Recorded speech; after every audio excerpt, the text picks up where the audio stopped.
Our next speaker is John Vasconcelles. During his first 14 years of his career, John worked with Chase Manhattan Bank and Wells Fargo Bank in the areas of private banking. Upon his history of nonprofit work, which I believe probably is a calling for John, because he's continued to stay there since, he joined the San Francisco AIDS Foundation in 1999 as the foundation's Director of Development, a real calling for John. He's unbelievable in this area. And you'll hear about that in his presentation. As the foundation's Director of Development, John and his staff of 14 annually raised over $14 million.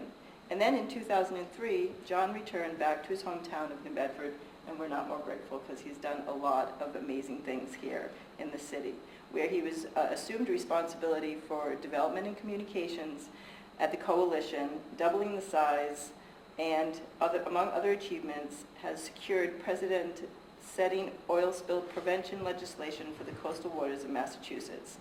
Currently, John is with the Trustees of Reservations, a nonprofit, the oldest nonprofit in Massachusetts and I believe the country. It began in 1891 with Charles Eliot and continues today to grow and expand open spaces, and its mission is to allow public use of all of our properties. John currently also sits on the boards of our sister school here in the city and lives right down the street from me with his husband Bill, who's absolutely wonderful too. John? Thank you, Nancy. So, thank you. Part of what I love about this conference is you get these wonderful lines, and this is one of the quotes that, I forget who the speaker was, one of the plenary speakers quoted Maya Angelou. And so I wrote it down, and I figured at some point in my life I would need to use it. And I actually love it because probably I won't suggest that you'll forget what Justin had to say, but I have every confidence you'll probably forget what I have to say. But I always think a little picture of a newly born lamb gives you a warm, fuzzy feeling. So I want you to leave here just feeling good. This is actually a lamb that was one of 15 that was born at Ware River Farm, which is one of our agricultural sites in the southeast up there in Hingham. So if you guys are ever moving around the state, lots of places the Trustees has that are definitely worth visiting. Slide, please. So I want to talk to you a little bit about the newest acquisition of the Trustees, the Allen C. Haskell Park here in New Bedford. And that subline, A Legacy of Excellence, you're going to come back to hear that again because that is a very thoughtfully and purposely selected tagline for this project and something that I feel extremely proud to be associated with. Slide, please. So for those of you who are unfamiliar with the Trustees, you heard Nancy mention we are the country's oldest land trust, saving land since 1891. I won't go into too much detail. I know many of you do know the organization. But as you can see, and if you had a map of the whole state, you'd see a saturation in the Berkshires and on the North Shore. The southeast region has not typically been a focus for us, but certainly has been in the last 15 of the 120 plus years. The saturation on the vineyard and the 1,200 acres on Nantucket are very much part of the old Boston Brahmin culture that we were a part of, where there were families there who had large land holdings but did not trust local land trusts to be around going forward, and so they looked to their home of Boston to find the right conservation partner, and that was the Trustees. But most of these other ones, from Copacut Woods, part of the Bioreserve in Fall River, Westport Town Farm, where my offices are, and Nancy's as well, Cornell, Slocum, Eastover, Lyman, those have all been acquired in the last 15 years or so. By acquiring the Haskell property, you see that we have established ourselves in the urban center of the southeast. With all due respect to Fall River, I am a New Bedford boy, so we will come first, as far as I'm concerned.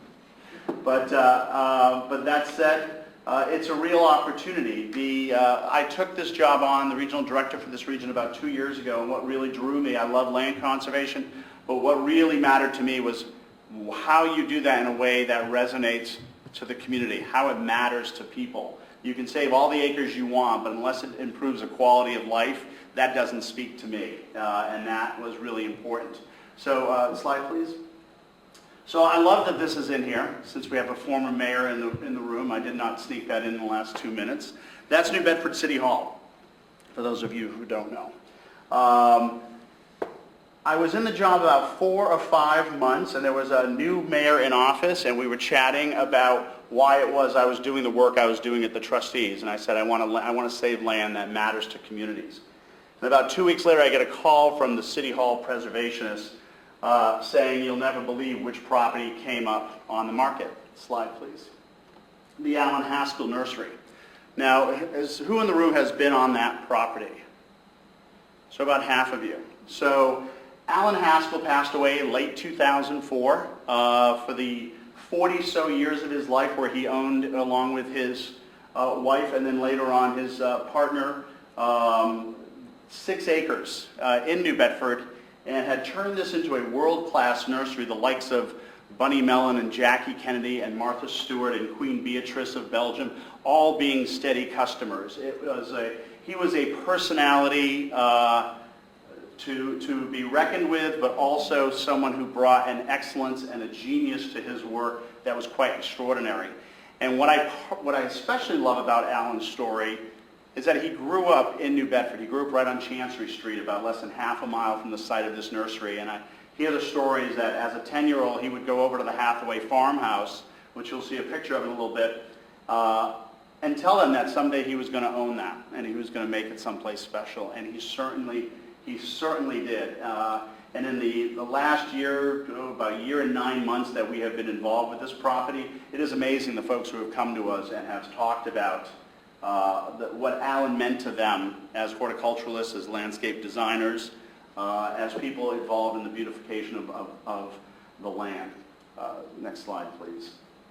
So I don't want to go into too much detail. I want to be able to make sure we connect some dots for what Justin was talking about and what we're trying to do here.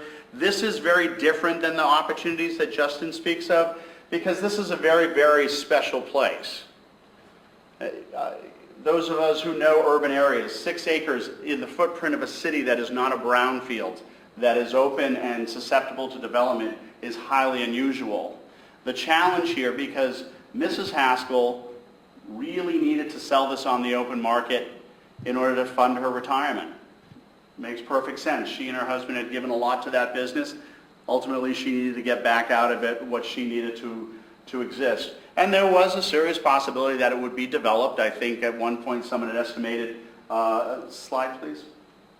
Could you have one more, then we have to come back to that. Yep. So this is the property. I just want to give you a sense of it for those of you who might know New Bedford. There's Shawmut Avenue on the bottom here, Loftus there. If we continued north of Shawmut, you'd run into Hathaway Road, Building 19, just off of 195. The New Bedford Airport's further up there. So everything that you see within red is the land that we have acquired from the Haskell family. All of that was susceptible to development, and that could have been, I think, up to 17 housing lots. And from this perspective, you really don't get a sense of the specialness of it, but it is centered in a part of the city where there is not a lot of green space, not a lot of open space. You do have a lot of middle-class homes, so you do have that aspect, but just out of sight over here, and then if we're still on a map around where the floor starts, are 2 of the biggest housing developments for the city of New Bedford. Again, nice green space around it, but not actually a public park that feels celebratory for a city that has such a strong horticultural history. Sorry, Nancy, could you go back? What was the one before that? Yep, this was the back one. Before that one? Yeah. Okay, so the approval, I just want to talk a little bit about, basically the way the trustees work is you get your eye on a property, you talk to the person who owns it, who's in control of it, and then you have to start selling it internally. And this was quite the sales job that I poured onto the board because there was a lot of suspicion around 6 acres in New Bedford.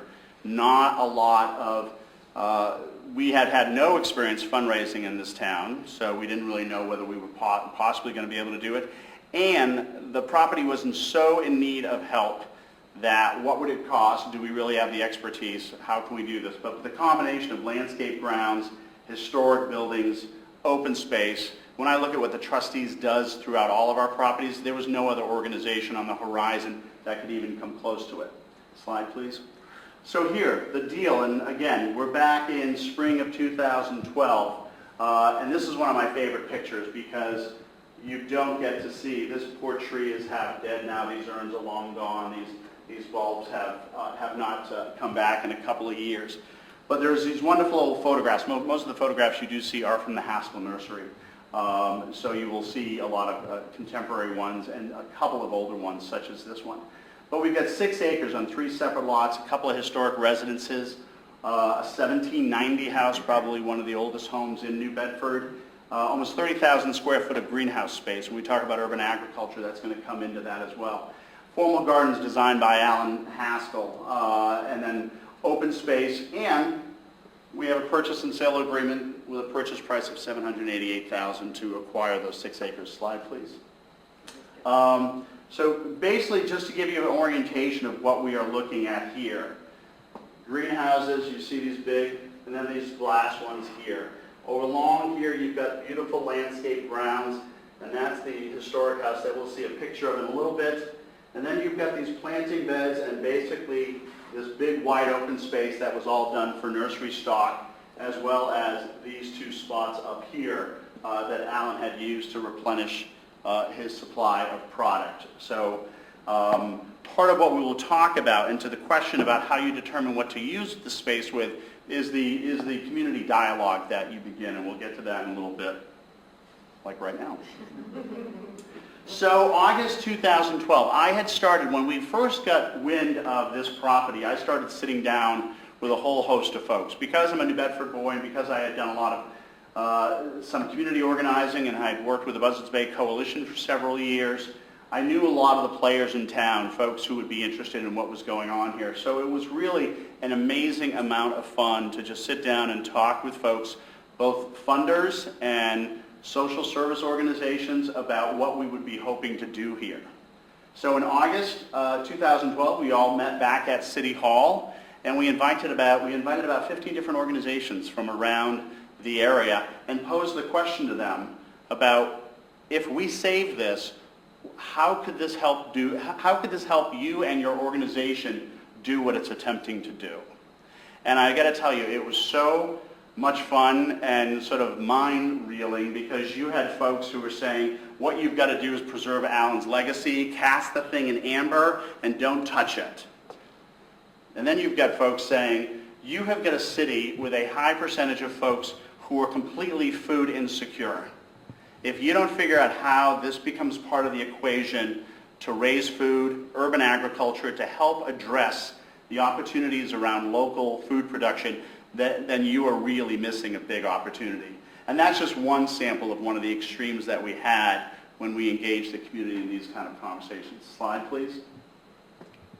So trust me, I obviously don't do a lot of text on slides, but this is one that I think is so critically important, because to this day it actually speaks to how we are managing this project and what we are doing. There are 4 things that came out of that discussion that we absolutely knew to be absolutely true and needed to guide all of the decisions and all the work we would do, and quite successfully inform the fundraising that was going to allow us to acquire it.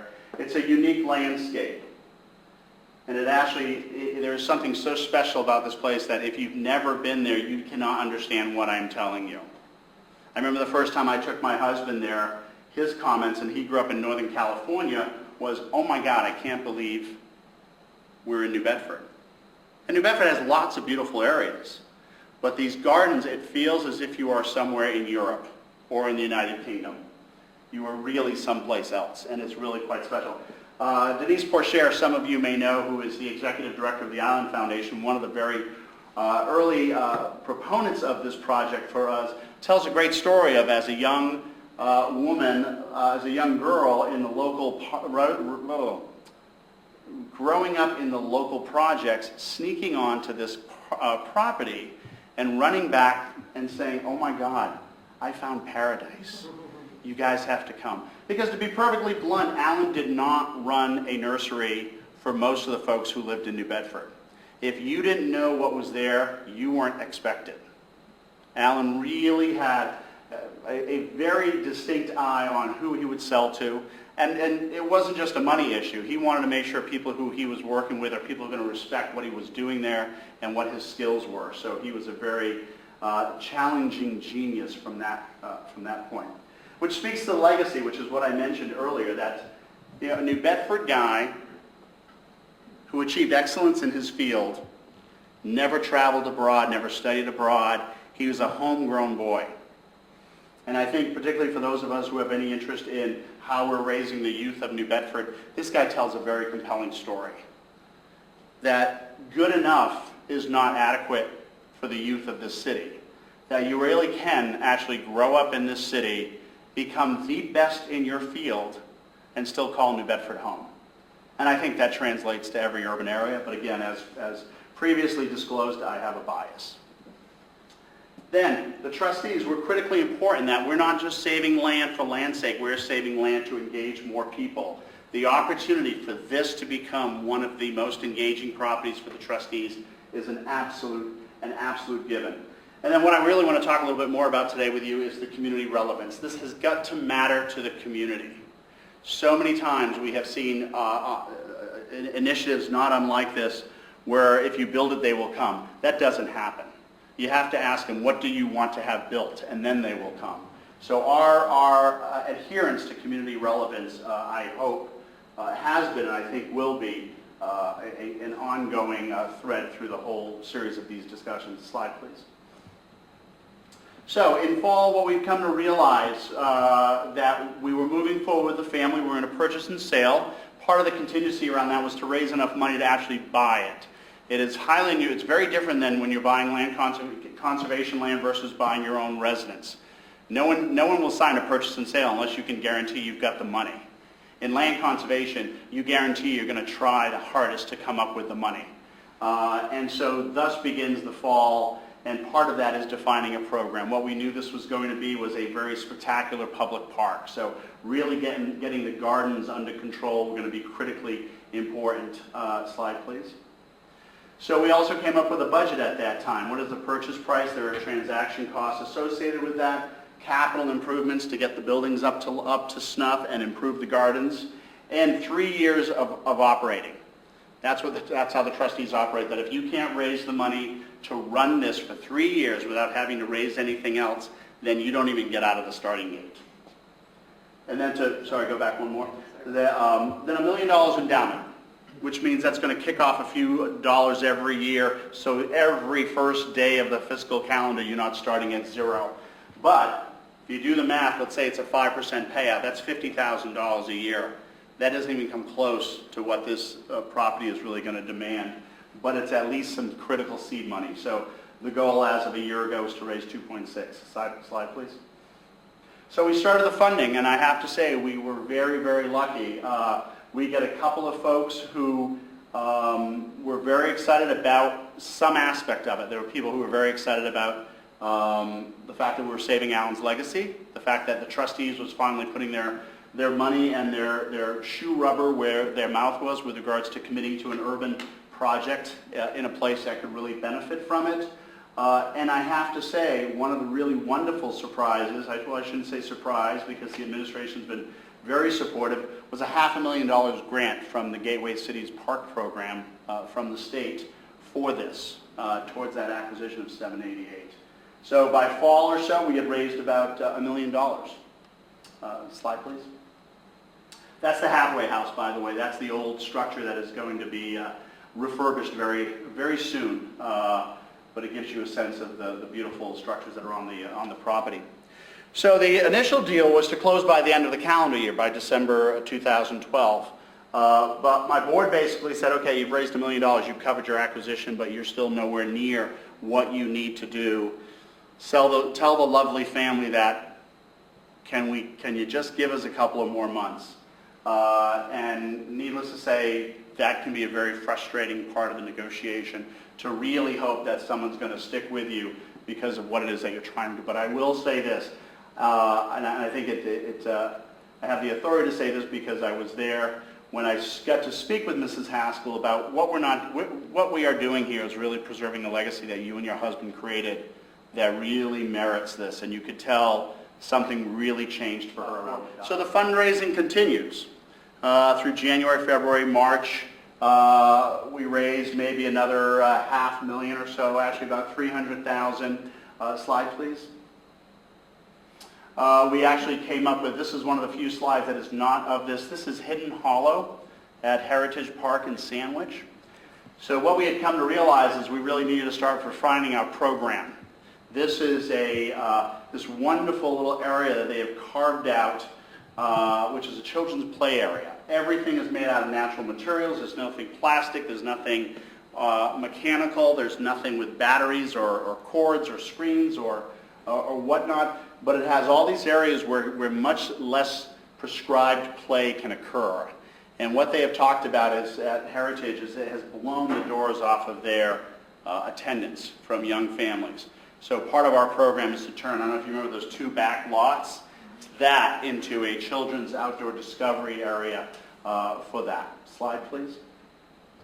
So we're back in spring. This is one of the old buildings. This is one of the sadder parts of the garden, left unattended on a rather rainy April day. But you still, again, see some of the pretty spectacular bones. What you don't see here, well, you see a little bit of is a redwood tree. I'm not sure how many of you know of a redwood tree on the south coast, but there is one on that property, and we will save that. So it's pretty lovely. So the family, we pushed off the closing day until the end of March. And then some things sort of got in the way, and then the family, we actually had to beg yet another extension because of pressure from the board to fundraise even more money. And luckily the family, which at this point was well represented, said, okay, but you guys really, really need to deliver on this next time around. Slide, please. So, happy, greener, sunnier picture. The funding continues. We raise enough money. Slide, please. And we actually are able to close as of June. The family's happy, we're happy, and now the fun really, really starts. This is a picture of one of our youth corps, which is a program, thanks to the generosity of SEAL, which Megan is involved with. We are able to hire, as well as the city of Fall River underwrites this, and the United Way, and a couple other lovely donors. We are able to hire 36 kids from throughout the South Coast. Fall River, New Bedford, Mattapoisett, Westport, Dartmouth, a whole gaggle of them. There's 4 different teams. 2 are based in New Bedford, and they all are based at the Haskell property as of this summer. So we had kids there starting from that, and I have to say a couple of times when I would drive there, it was pretty wonderful because you'd see kids walking from their neighborhoods in New Bedford to Haskell to get their assignment that day. What I will say that this picture does not serve particularly well, it's a little old, is the diversity on this program. That photo does not do it justice.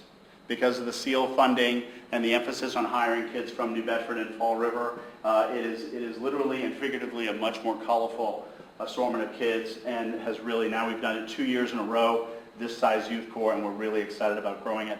The other teams also work at the Bioreserve in Fall River, and there's one at the Westport Town Farm, and so these are kids really doing wonderful agricultural work. Slide, please. So the fundraising as of last week, we are now topped the $2 million. We've got about $600,000 to go, which I'm extremely proud of. We've got probably out there in the hinterlands about another $800,000 in pending asks. So I'm actually hoping that we're going to raise about $3 million to really get this puppy singing along. But what it has required, and we have started to do this more and more, is the ongoing communications with the community. We had a pizza parlor party. You saw that house with the lawn in front. We had a wonderful pizza party in July, I think it was, and we invited just the abutters. These are folks who had always known this was there. All of a sudden there's this sign up and there's this strange organization, these people showing up in green shirts every now and then, but what's really going on there? And I got to tell you, it was an absolute love fest. People were so glad to hear someone was going to be taking care of it, and when they heard the history of the trustees and what some of the plans were around preserving this and opening it to the public, there was such enthusiasm. So creating multiple layers of community buy-in and engagement continues. Slide, please. So the next steps, as I mentioned, community outreach, that's a constant. The fact of the matter is when people say, okay, what is your program? I say, well, here are the things we're sure of.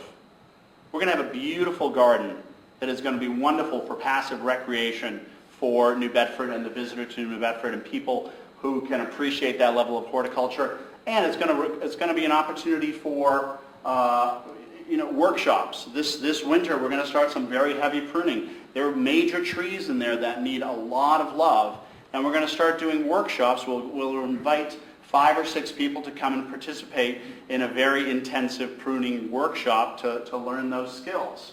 What I should have had here was a 4th bullet: community outreach program refinement, fundraise, and repeat.